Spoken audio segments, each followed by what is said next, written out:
Hello my dear students, how are you? Students, you are most welcome in this next video. This is the video series of chapter number 4, Animal Kingdom. Dear students, in this video we are going to discuss about the topic Phylum Porifera.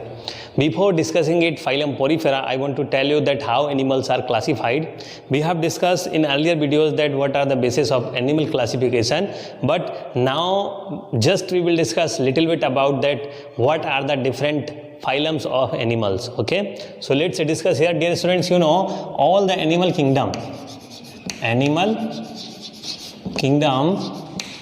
is divided into 35 phylum. It has the 35 phylums. Okay, so 35 phylums are here, but out of 35, 11 are known as major phyla.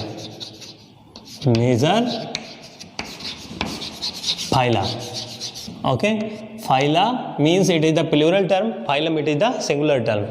So here major phyla are 11. What are these major phyla? Let's discuss here. Dear students, you know all the animals are classified on the basis of notochord, because these 11 major phyla, these are categorized on the basis of presence of notochord. So presence of notochord. So dear students, here if notochord is found in the animal body, then these animals are kept in separate category. This category is known as what? Chordates or chordata.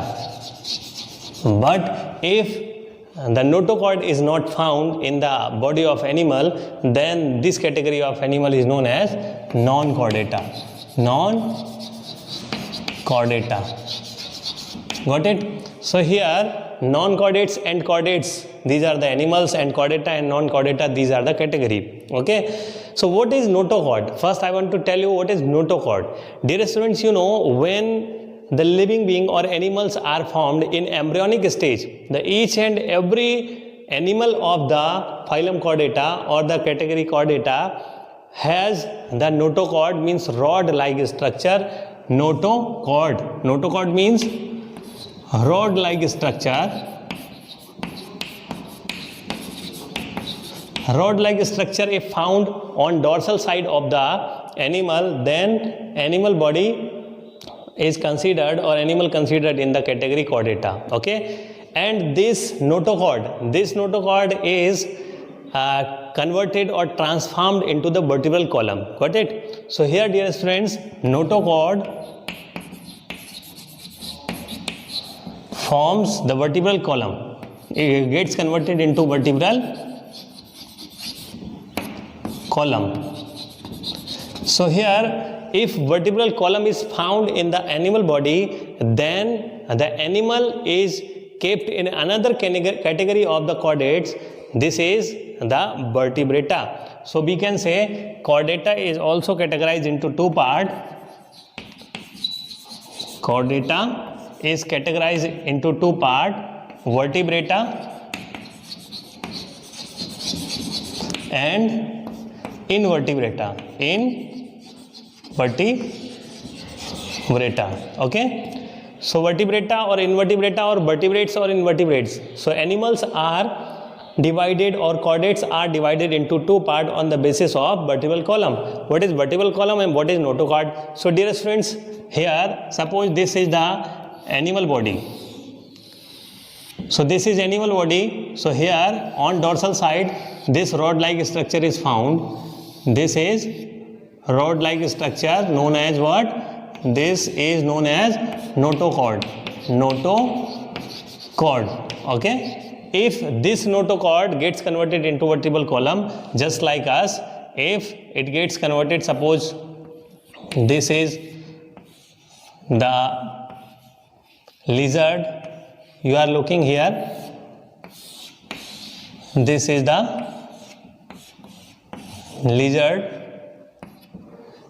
So if we will see the notochord of lizard, then it gets converted into small partitions. Okay, and these partitions are connected to each other.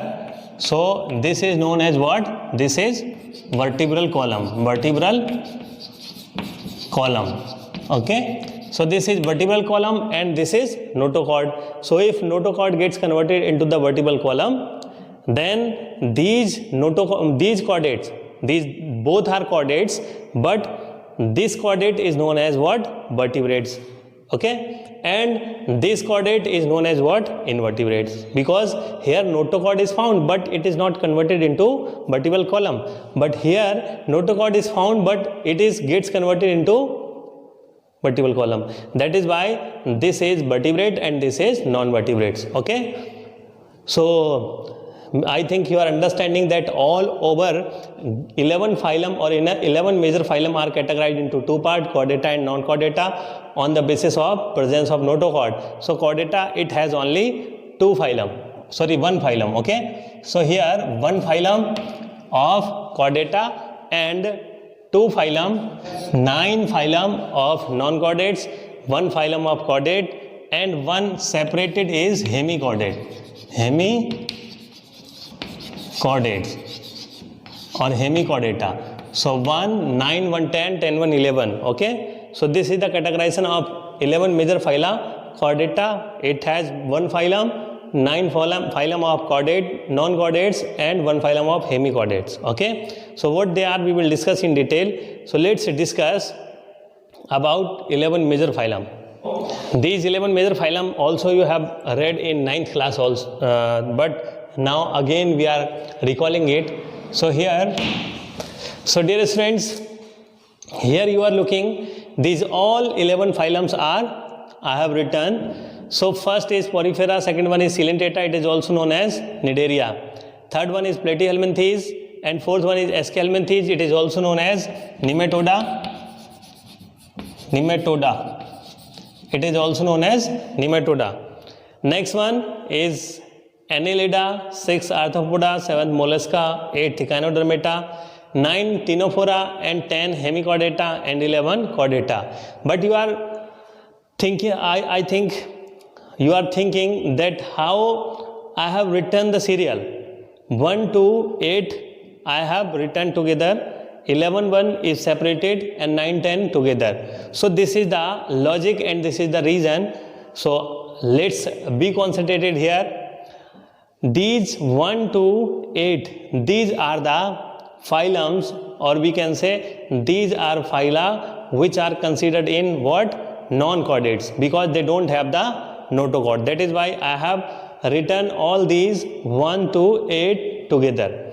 But dear students, this one 11 phylum, this one is the phylum which has the notochord. All the animals of this phylum have the notochord. That is why I have written chordata separately. Okay. But Ctenophora, it is separated because here due to the reason, because it is the subphylum, or we can say it was created from Coelentata or Cnidaria. Okay, it was created, or the origin of the Ctenophora is Coelentata. That is why I have written in front of the Coelentata. तो इसीलिए इसको हमने इसके सामने रखा है. ठीक है. फिर इसके बाद बात यह आती है कि ये 10th फाइलम हेमिकॉर्डेटा को मैंने यहाँ पर अलग क्यों रखा है? इसलिए रखा है क्योंकि हेमी मीन्स हाफ, यानी कि कॉर्डेटा के अंदर ही पहले शामिल किया जाता था, लेकिन अब साइंटिस्ट ने इसको अलग कर दिया है. क्यों अलग कर दिया? क्योंकि इसमें कॉर्डेटा जैसे लक्षण तो दिखाई देते हैं, लेकिन ये कुछ समय के लिए रहते हैं, ये होल लाइफ इसमें कॉर्डेटा के लक्षण दिखाई नहीं देते हैं, इसीलिए इसको हमने अलग रखा 10th phylum Hemichordata. Got it? I think it is being clear to you. But dear students, this is the complication, or this is the problem to learn in a series, that I have learned all the phylums in a series, but you will revise many of the time and will forget. Okay, so that is why I have a trick to remember these all phylum. So dear students, here trick. Dear students, I want to tell one story. Okay, so just listen the story and you will learn the trick. Okay, and these all phylums, ये सारे के सारे phylum आपको चुटकियों में याद हो जाएंगे, आपकी जुबान पर रटे रहेंगे. तो सबसे पहले तो आप एक छोटी सी स्टोरी सुनिए. एक लड़का था, तो उस लड़के का नाम था अनिल। ओके, एक लड़का था जिसका नाम था अनिल, वो खेल रहा था और खेलते समय उसके चोट लग गई। तो बॉडी में जब उसके चोट लगी तो उसकी जो प्लेट है, मतलब आप लोग यहाँ पर ये देखते हैं, ये जो आपका ये नी वाला जो पोर्शन है, यहाँ पर नी के ऊपर एक प्लेट होती है जिसको वैसे तो हम पेटेला बोन कहते हैं, तो पेटेला बोन होती है, लेकिन यहाँ पर थोड़ा सा हम उसको मॉडिफाई करते हैं। तो ये प्लेट हम उसको नाम देते हैं प्लेट, और ये प्लेट प्रोटीन से बनी हुई है। ठीक है, तो अनिल खेलने गया, खेलते समय उसको चोट लग गई और जो प्लेट है ये प्रोटीन की बनी हुई जो उसके घुटने में है, और चोट लगने पर क्या हुआ कि वो टूट गई, यानी जो प्लेट थी प्रोटीन की बनी हुई वो टूट गई। जब टूट गई तो अनिल कहाँ जाएगा? अनिल जाएगा डॉक्टर के पास। अब ये प्रोटीन की बनी हुई है, अभी मैंने बताया था ये बोन जो होती हैं वो भी प्रोटीन की बनी होती है, ओसिन प्रोटीन होती है, तो उसकी बनी हुई होती है बोन। तो यहाँ पर जब उसको चोट लगती है तो वो डॉक्टर के पास उसको दिखाने जाता है। कौन से डॉक्टर के पास जाएगा? क्योंकि उसको बोन में चोट लगी है, यानी बोन टूट गई है, तो वो कौन से डॉक्टर के पास जाएगा? आर्थोलॉजिस्ट के पास। किसके पास? ऑर्थोलॉजिस्ट के पास। तो फिर अनिल डॉक्टर ऑर्थो के पास गया, और डॉक्टर आर्थो के पास, तो डॉक्टर ऑर्थो ने क्या किया, उसको देखा और कुछ दवाई खाने के लिए दे दी और कहा कि आप ठीक हो जाओगे। तो डॉक्टर ऑर्थो ने उसको दवाई दे दी, और दवाई वो फ्री में तो देगा नहीं, डॉक्टर क्या देगा? दवाई पैसे में देगा, यानी खरीदेगा वो।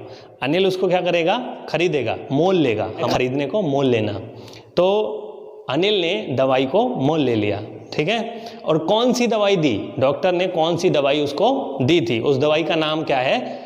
इकाइनोकॉर्ड। क्या नाम है उसका? इकाइनोकॉर्ड। तो अब एक बार फिर से जल्दी जल्दी उसको स्टोरी को सुन लीजिए। एक लड़का था अनिल, वो खेल रहा था और उसको चोट लग गई। उस चोट लगने से उसकी जो प्रोटीन से बनी हुई प्लेट थी वो टूट गई उसके पैर में, और जब उसकी प्रोटीन से बनी प्लेट टूट गई तो उसके बाद वो डॉक्टर ऑर्थो के पास गया। डॉक्टर ऑर्थो ने उसको दवाई ली, तो अनिल मोल लेकर के आया दवाई। कौन सी? इकाइनोकॉर्ड। तो ये छोटी सी कहानी थी। अब यहाँ पर ये ट्रिक आपको याद हो गई और ये सारे फाइलम आपको सीरीज से याद हो गए। अब यहाँ पर protein, dear students, I think ये आप समझ पा रहे होंगे। ये थोड़ा सा मैंने हिंदी का यूज इसमें किया है इसलिए क्योंकि हिंदी हमारी मदर टंग है, तो इसको याद रखना बहुत आसान होता है, इसीलिए ये ट्रिक मैंने हिंदी में बनाई है। तो आप इसको समझ लीजिए जल्दी से। प्रोटीन से पूरी सीलन प्लेट टूटी ऐसी, यानी इस तरह से टूट गई कि उसको जाना पड़ा डॉक्टर ऑर्थो के पास। तो प्रोटीन से पूरी सीलन प्लेट टूटी ऐसी, अनिल गया डॉक्टर ऑर्थो के पास और मोल लाया इकाइनोकॉर्ड। ठीक है, तो अब देखिए प्रोटीन से पूरी, तो यहाँ पर चाहे प्रोटीन ले लीजिए और चाहे पूरी ले लीजिए, ये क्या हो गया? पोरीफेरा। पोरी से पोरीफेरा, सीलन से सीलेंट्रेटा, प्लेट से प्लेटीहेल्मिन्थीज, एसी से एस्केहेल्मिन्थीज, अनिल से एनेलिडा, ऑर्थो से ऑर्थोपोडा, मोल से मोलस्का, इकाइनो से इकाइनोडर्मेटा, कॉर्ड से कॉर्डेटा। अब आपको ये समझ में आया होगा कि मैंने इस तरह से सीरियल में इसको क्यों लिखा। अब दो ये बचे हैं, इनको याद नहीं करना है। इनको याद कैसे करना है? एक तो सीलेंट्रेटा का कोई सब फाइलम बना था, यानी सीलेंट्रेटा से कोई एक फाइलम निकला है और एक फाइलम कहाँ से निकला है? कॉर्डेटा से।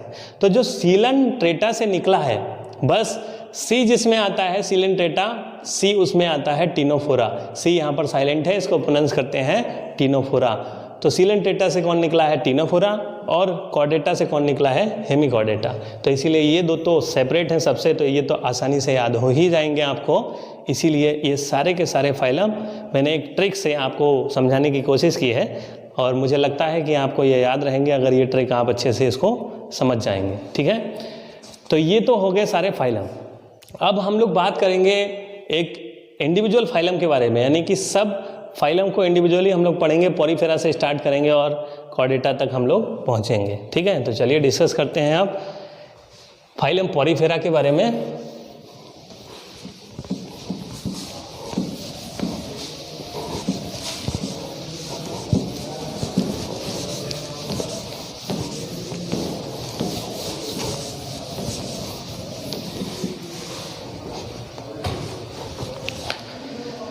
डियर स्टूडेंट्स, अब आप देखिए यहाँ पर हम लोग डिस्कस करते हैं फाइलम पोरीफेरा। फाइलम पोरीफेरा क्या है। तो फाइलम पॉरीफेरा में सबसे पहले हम लोग देखते हैं कि इसका बेसिस क्या है, डिवीजन का बेसिस। हम लोग उस टाइम पर जो हम लोगों ने पढ़ा था क्लासिफिकेशन का बेस क्या है, तो आप लोग इसको समझ लीजिए। यहाँ पर सबसे पहली बात, इसका नाम पॉरीफेरा क्यों पड़ा है, तो पॉरीफेरा का मतलब होता है पोर बियरिंग बॉडी। सो बॉडी कैसी होती है, पोर बियरिंग होती है, यानी कि पूरी बॉडी पर छेद होते हैं, तो इसीलिए इनको नाम दे दिया गया है। सारे एनिमल्स इस फाइलम के जिनकी बॉडी पर बहुत सारे छेद होते हैं, तो उनको हम लोग क्या कहते हैं, पॉरीफेरा, यानी कि पोर्स होते हैं, बॉडी में उसके पोर्स होते हैं। हमें कौन सा बॉडी ऑर्गेनाइजेशन होता है, cellular level body organisation, cellular level body organisation, body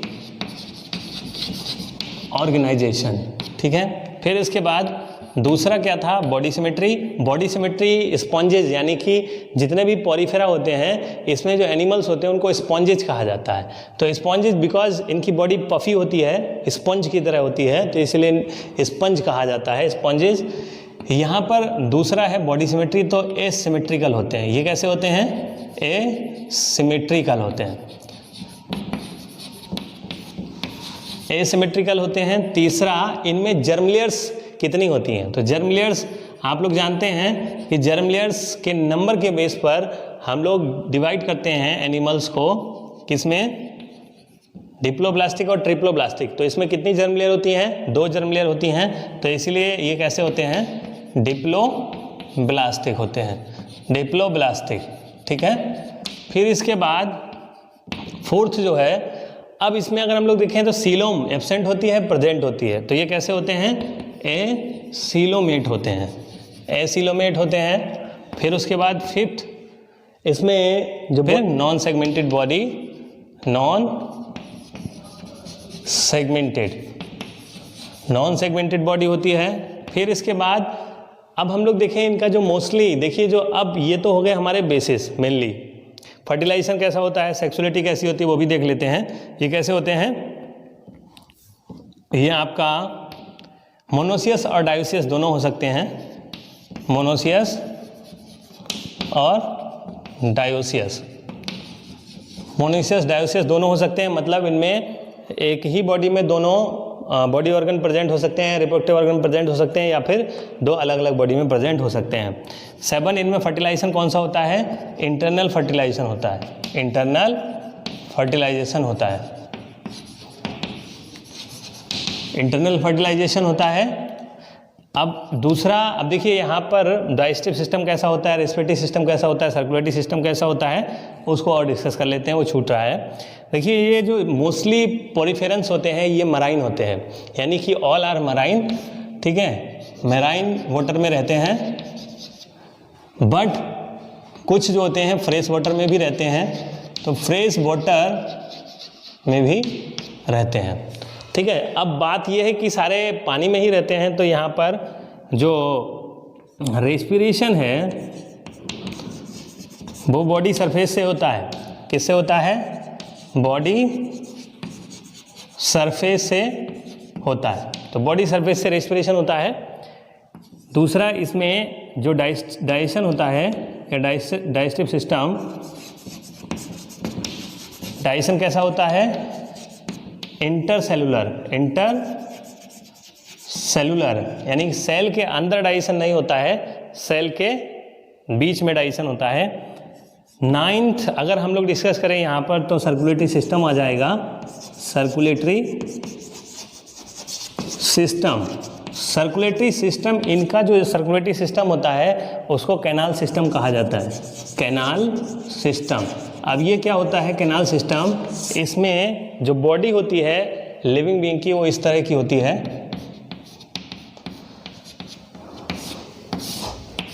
ये अगर आप लोग देखोगे इस तरह से बॉडी होती है, और इनकी पूरी बॉडी पर ये छोटे छोटे पोर्स होते हैं, तो पूरी बॉडी पर पोर्स हैं इस तरह से।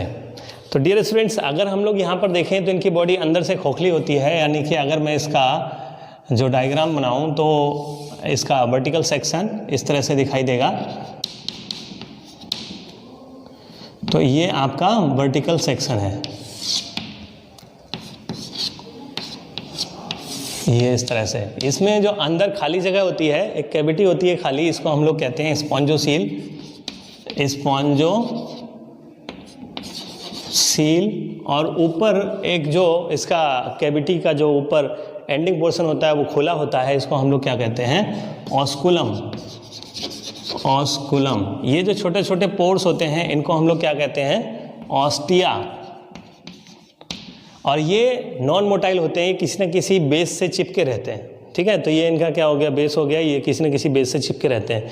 यहाँ से होता क्या है कि ये बॉडी में वाटर को एब्जॉर्ब करते हैं, इन ऑस्टिया से, इन छेद से, इन पोर से वाटर को अंदर ले जाते हैं। वाटर यहाँ पर पहुँचता है और यहाँ पर पहुँचने के बाद में ये वाटर इस ऑस्कुलम के थ्रू बाहर निकल जाता है। तो ये सर्कुलेटरी सिस्टम जो होता है, यानी कि ये पोर जो होते हैं वो इस तरह से वाटर को बाहर से अंदर ले जाते हैं। तो ये क्या है? कैनाल है। तो इसको हम लोग क्या कहते हैं? कैनाल सिस्टम, ठीक है।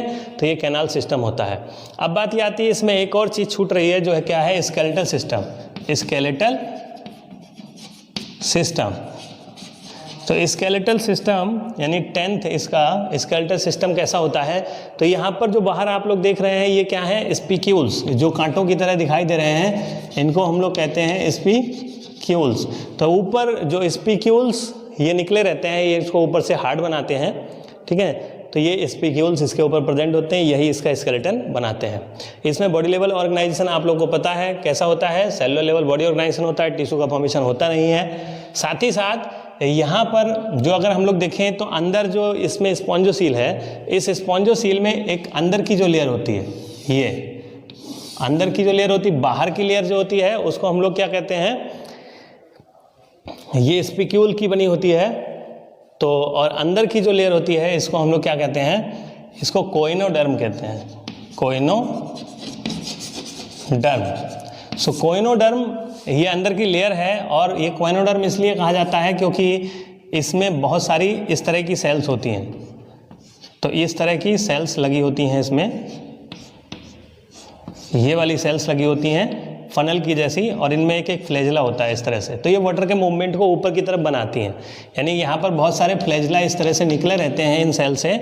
तो ये फ्लैजला वाटर को ऊपर की तरफ मूव करती हैं। तो इस सेल को, एक सिंगल सेल को कहते हैं कोइनोसाइट। कोइनोसाइट। तो ये बहुत सारे कोइनोसाइट की लेयर बनी होती है, इसीलिए इस लेयर को कहते हैं कोइनोडर्म, ठीक है। तो ये हो गए कोइनोडर्म। अब बात ये आती है कि कैसे रिप्रोड्यूस करते हैं, रिप्रोडक्टिव सिस्टम इनका। तो आप लोग अगर जानेंगे तो इसमें एसेक्सुअल और सेक्सुअल रिप्रोडक्शन दोनों तरह से होता है। जो इसमें एसेक्सुअल रिप्रोडक्शन होता है, मेनली एसेक्सुअल रिप्रोडक्शन, तो ये किससे होता है? ये जेम्यूल एक स्ट्रक्चर होता है, जेम्यूल से एसेक्सुअल रिप्रोडक्शन होता है। अब जेम्यूल क्या होता है? आपने बडिंग पढ़ा होगा। तो बडिंग आप लोगों ने जो पढ़ा था उस समय 10th क्लास में, बडिंग बॉडी से बाहर आउटग्रोथ जो होती है उसको बड कहते हैं। वो बड जो होती है एक्सटर्नल बड होती है, लेकिन एक बडिंग अंदर की तरफ होती है, यानी बॉडी के अंदर कोई इनसाइड ग्रोथ हो जाए तो उसको कहते हैं जेम्यूल, यानी कि इंटरनल बड को जेम्यूल कहा जाता है। किस केसेस में? स्पॉन्जिज के केसेस में, ठीक है। तो यहाँ पर ये हो गया पूरा पॉरीफेरेंस के बारे में, यानी कि फाइलम पॉरीफेरा के बारे में हम लोगों ने पढ़ लिया। अब बात करते हैं एग्जाम्पल के बारे में। एग्जाम्पल कौन कौन से हैं इसके? जैसे अगर हम लोग देखें तो यहाँ पर साइकॉन, यू स्पॉन्जिया, स्पॉन्जिला, ल्यूकोसेलेनिया, ल्यूकोसोलेनिया, ये सब क्या है? एग्जाम्पल हैं। किसके? ये पॉरीफेरा फाइलम के एग्जाम्पल हैं। एक बात आपको बता दें, मोस्टली जो स्पॉन्जेज होती हैं या मोस्टली पॉरीफेरेंस जो होते हैं वो मरीन वाटर में रहते हैं, लेकिन फ्रेश वाटर स्पंज का नाम पूछा जाता है, इसको हम लोग कहते हैं Spongilla. Spongilla, it is the fresh water sponge. इसका एग्जाम्पल है किसका? फ्रेश वाटर स्पंज का, स्पॉन्जिला। इसको बाथ स्पंज भी कहा जाता है, बाथ स्पंज या फिर फ्रेश वाटर स्पंज कौन है? Spongilla. It is very very important point. So dear students, it is all about the phylum Porifera. ये वीडियो आपको कैसी लगी ये आप कमेंट करके ज़रूर बताइए, और अगर कोई क्वेरी क्वेश्चन है तो आप मुझसे पूछ सकते हैं पर्सनल व्हाट्सएप नंबर पर, या फिर कमेंट करके भी पूछ सकते हैं। और इस वीडियो को ज़्यादा से ज़्यादा शेयर करें, और चैनल को अगर अभी तक आप लोगों ने सब्सक्राइब नहीं किया है तो सब्सक्राइब ज़रूर कर लें। Thank you for